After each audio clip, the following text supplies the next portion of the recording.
नमस्कार, आप सभी का एस्ट्रो लाइफ जंक्शन चैनल पर वापस एक बार स्वागत है। आज का जो विषय है वो बहुत ही महत्वपूर्ण है। आज मैं गोचर के ऊपर बात करने वाली हूँ और खास करके ग्रहों के गोचर पर जो हमें ये बताता है कि जब भी कोई ग्रह किसी राशि में प्रवेश करता है तो उसका फलित एग्जैक्टली हमें कब मिलता है। क्योंकि हम गोचर के वीडियोस, आप में से बहुत सारे लोग गोचर के वीडियोस डेफिनेटली देख ही रहे होंगे और पर वो ये नहीं डिकोड कर पा रहे हैं कि मुझे रिजल्ट कब मिलेगा। मुझे ग्रह के जस्ट ट्रांजिट होते के साथ मुझे रिजल्ट मिलने वाला है। कब मुझे रिजल्ट मिल सकता है, कब मैं अपेक्षा कर सकता हूँ कि ये संभावित जो घटना है कब घटित होगी। आज हम उसके ऊपर बात करने वाले हैं। अच्छा, इसको पहले शुरू करने के पहले हमें कुछ चीजें ध्यान रखना बहुत ज्यादा जरूरी है। देखिए, मैं जब भी अपना वीडियो कोई भी गोचर के ऊपर वीडियोस बनाती हूँ तो मैंने हर वीडियो में आपको कहा है कि आप जब भी इन वीडियोस को देखते हैं तो इसे लग्न राशि से और चंद्र राशि से जरूर देखिए। इन शॉर्ट, इसे लग्न कुंडली से और चंद्र कुंडली से जरूर देखिए। हर बार वीडियो डालने के बाद भी बहुत बार ऐसा होता है कि कमेंट सेक्शन में हमेशा ये सवाल उठते हैं, हर वीडियोस के ऊपर उठते हैं, क्लैरिटी देने के बावजूद भी कि हम ये वीडियो हम किस राशि से इसे देखें। इसे हम लग्न राशि से देखें या चंद्र राशि से। देखिए, बहुत सिंपल सा लॉजिक है इसके पीछे। शास्त्रों में वैसे तो चंद्र कुंडली को बहुत ज्यादा महत्ता दी है, बट अगर आप लग्न कुंडली को यहाँ पे इग्नोर नहीं कर सकते हैं। देखिए क्यों? क्योंकि अब देखिए, जब भी आप अपना हॉरोस्कोप रिपोर्ट ओपन करते हैं, किसी भी ज्योतिषी से क्या आप लेकर आते हैं, अपनी कुंडली खोलते हैं, तो सबसे पहले आपके सामने क्या होता है, सबसे पहला जो पन्ना होता है जिस पर पंचांग की डिटेल्स दी गई होती है। मतलब आपका जिस दिन जन्म हुआ है उस दिन पंचांग की सभी डिटेल्स, जो पंच अंग है उनके बारे में लिखा रहता है, योनि के बारे में लिखा रहता है, आपकी नाड़ी, बहुत सारी चीजें लिखी रहती है। पूरा एक पन्ना सिर्फ पंचांग की डिटेल्स होती है। दूसरे पन्ने पर आपका लग्न कुंडली, मेन कुंडलीज होती हैं। तो कौन सी होती है? लग्न कुंडली होती है, भावचलित होती है, नवांश होती है और चंद्र कुंडली होती है। तो देखिए, लग्न कुंडली जो है वो आपका अस्तित्व दिखाती है। कोई भी योग तब बिना लग्न कुंडली के फलीभूत नहीं हो सकता है, अगर लग्न कुंडली में उसका प्रॉमिस ना हो तो इसलिए आपको लग्न से भी हमेशा गोचर को देखना चाहिए। जब आप चंद्र कुंडली से देखते हैं, इसका अर्थ है कि चंद्र जहां पे जिस राशि में स्थित है वहां से आपको देखना है गोचर के परिणामों को। दोनों से देखना है, उसका परिणाम क्या मिलता है। एक आपके मानसिक स्तर को दिखाता है कि मानसिक रीति जो भी आपके सामने कंडीशंस आएंगे उसको आप किस तरह से फेस करेंगे, किस तरह से आप रिएक्शंस होंगी आपकी, किस तरह से आप प्रतिसाद देंगे उस क्षण को जो भी आपके सामने आएगा।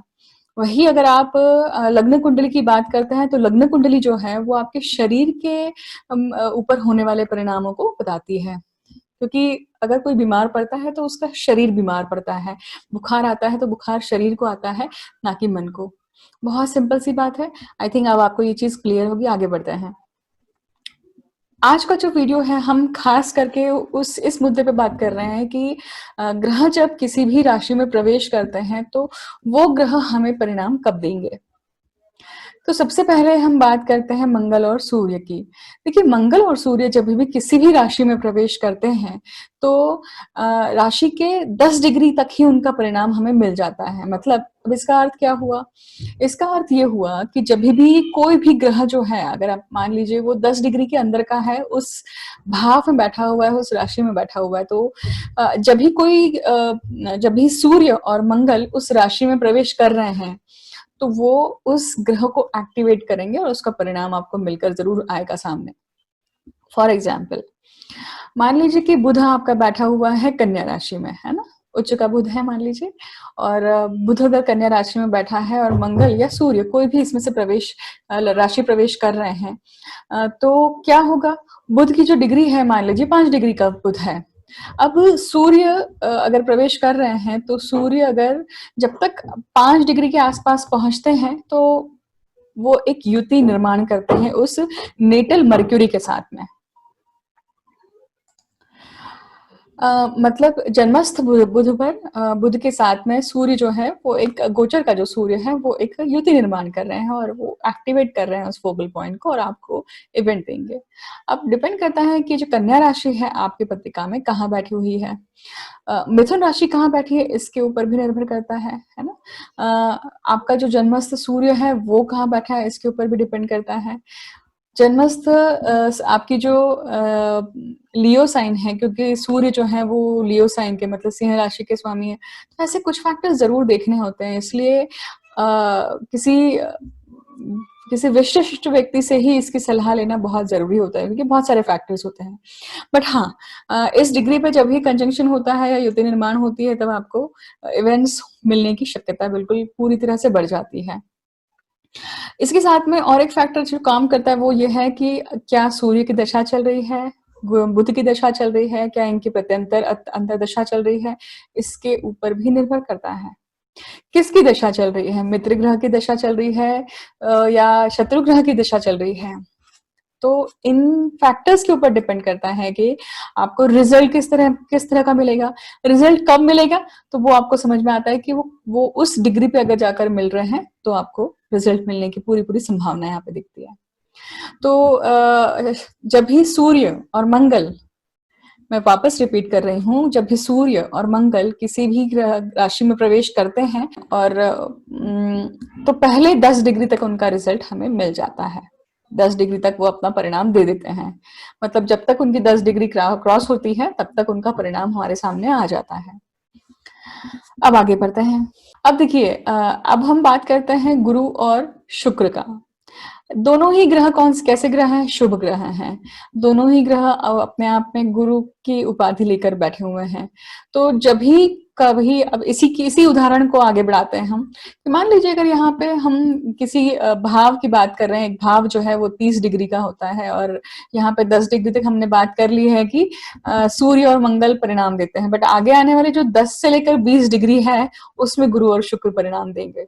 तो मतलब 10 से लेकर 20 डिग्री तक अगर कोई भी प्लैनेट है, हम अभी मरक्यूरी की बात कर रहे थे, चलिए अब मरक्यूरी के एग्जाम्पल लेकर आगे बढ़ते हैं वापस से, कि मरक्यूरी अगर 15 डिग्री का है, 16 डिग्री का है, 12 डिग्री का है, कोई भी 10 से लेकर 20 डिग्री के बीच में कोई भी डिग्री पर अगर है, और जब गुरु या शुक्र उस डिग्री पर भ्रमण करते हैं, उस गोचरवश उस डिग्री पर चलते हुए आ रहे होते हैं, तो वो आपको इवेंट दे देंगे उस टाइम पर। तो यहाँ पे ये चीज बहुत इंपॉर्टेंट हो जाती है कि आपको देखना है कि आप कौन से देशकान में आ रहा है, क्योंकि 10 डिग्री का एक देशकान है, 10 से 20 डिग्री का एक देशकान है और 20 से 30 का, क्योंकि एक राशि जो है वो 30 डिग्री में विभाजित होती है और ऐसे करके एक पूरा भाचक्र बनता है ना, 360 डिग्री का 12 राशियों के साथ में। तो इस प्रकार से हम गुरु और शुक्र के रिजल्ट को देख सकते हैं। वही सेम बात आपको याद रखनी है कि ये दोनों ग्रह की क्या दशा चल रही है, अंतर्दशा चल रही है या किसी और ग्रह की दशा चल रही है, तो ये इनके साथ में मित्रवत है कि शत्रुवत है। अब ये दोनों ग्रह आपकी राशि में कहाँ बैठे हुए हैं, इनकी राशियां कहाँ बैठी हैं, ये सब चीजें ही परिणाम करती हैं। पर ये परिणाम आपको उस रूप से नजर आएगा कि इवेंट किस रूप का है, इवेंट किस एस्पेक्ट का है। हम सिर्फ अभी टाइमिंग की बात कर रहे हैं या हम सिर्फ ये देख रहे हैं कि इवेंट कब मिल सकता है ना। आगे बढ़ते हैं। देखिए, अब बात करते हैं चंद्र और शनि की, है ना। इसमें से चंद्र जो है वो शुभ ग्रह है, शनि जो है वो अशुभ ग्रह है, ऐसा शास्त्रों में वर्णित है। अब देखिए, इस चीज को बहुत अच्छे से समझिएगा कि जब हम किसी राशि के 30 डिग्री की बात कर रहे हैं, तो जो अंत की जो 10 डिग्री बची हुई है, क्योंकि हम अब एक एग्जाम्पल लेकर चल रहे हैं, उसी एग्जाम्पल को आगे बढ़ाते हुए हम बात करते हैं कि हमने पहले 10 डिग्री तक बात कर ली थी, फिर 10 से 20 डिग्री तक बात कर ली है, अब हम लास्ट की 10 डिग्री के ऊपर बात कर रहे हैं। तो लास्ट की जो 10 डिग्री मतलब 20 to 30 डिग्री, है ना। तो इसमें अगर कोई प्लैनेट आपका बैठा हुआ है और उसी जहां पे बैठा हुआ है उस राशि में अगर चंद्र और शनि का राशि प्रवेश या उस भाव में प्रवेश हो रहा है, तो वो आपको इवेंट दे देंगे। तो कोई भी डिग्री हो सकती है, 26 डिग्री हो सकती है। मान लीजिए यहाँ पे हम बुध की बात कर रहे थे, तो अगर मान लीजिए यहाँ पे बुध 26 डिग्री का है और चंद्र भ्रमण करते हुए पूरा टाइम भ्रमण करते हुए जैसे ही वो 26 डिग्री के आसपास पहुंच सकता है, +- 3 डिग्री आप लेकर चलिए इस चीज को, और ज़्यादा कंजंक्शन को बहुत ज़्यादा क्लोज़ली ऑब्ज़र्व करना है तो आप +1 डिग्री को लेना चाहिए, आपको -1 डिग्री को लेना चाहिए। और फिर आप देखिए कि आपको वहाँ पे इवेंट ज़रूर मिलेगा। अब निर्भर करता है कि इवेंट कैसा मिलेगा, कि ये जो चंद्र है, ये शनि है, ये आपके पत्रिका में कहाँ बैठे हुए हैं, किस भाव के स्वामी हैं, इनकी दशा चल रही है कि नहीं चल रही है, किसकी दशा चल रही है, क्या वो जिसकी भी दशा चल रही है, जिस ग्रह की दशा चल रही है, क्या इनके साथ में इनके संबंध कैसे हैं? ये सारी चीज़ें आपको ध्यान में रखनी पड़ती है, उसके बाद में आप किसी परिणाम पर पहुँच सकते हैं। अब बारी आती है अंतिम राहु और बुध की, है ना? अब देखिए राहु और बुध जो हैं ये थ्रू आउट द 330 डिग्रीज में कभी भी रिजल्ट दे सकता है। मतलब इसका अर्थ ये हुआ कि अगर राहु और बुध जब भी किसी राशि में प्रवेश कर रहे हैं, तो कोई भी अगर प्लैनेट वहां पे बैठा हुआ है, किसी भी डिग्री का हो, वो उन्हें परिणाम देते हुए चले जाएंगे आगे। तो इस तरह से आप ग्रहों के गोचर को ग्रह समझ सकते हैं कि हमें परिणाम कब मिलेगा। जिस जिस तरह से हमने ये एग्जाम्पल लिया है, ये डिक्टम आप अपने पत्रिका में लगाकर देखिए, जो गोचर होकर चले गए हैं, उसके ऊपर आप ज़रूर एक बार एनालिसिस कर सकते हैं और आपके अनुभव जो हैं, वो कमेंट सेक्शन में ज़रूर मेंशन कर सकते हैं। और आप मुझे चाहें तो क्वेश्चंस भी पूछ सकते हैं कि अगर वो डिक्टम नहीं लग रहा है, तो मैं आपके सवाल ज़रूर लूँगी और कोशिश करूँगी कि किसी वीडियो में उन सवालों के जवाब भी देती रहूँ। आप अपने अनुभव भी ज़रूर यहाँ पे साझा करिए कि आपको अगर इवेंट मिला है तो किस तरह का इवेंट मिला है, ताकि सभी के लिए ये एक लर्निंग प्रोसेस हो सके। मैं आशा करती हूँ कि आपको ये वीडियो पसंद आया ही होगा और आपने अभी तक सब्सक्राइब कर ही लिया होगा।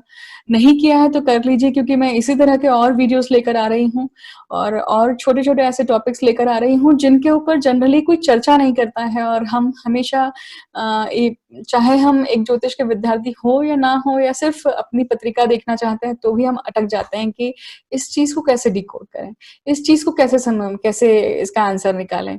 और हम उसके लिए किसी ज्योतिष के टीचर के पास नहीं जा सकते हैं और बहुत बार हमें ज्योतिषी के पास में उत्तर भी नहीं मिल पाता है। तो मैं कोशिश कर रही हूँ कि आपको वो उत्तर यहाँ मिल पाए। मुझे अंत तक सुनने के लिए बहुत-बहुत धन्यवाद। मैं जल्द ही आपके सामने वापस आती हूँ एक नया सा वीडियो लेकर। Thank you.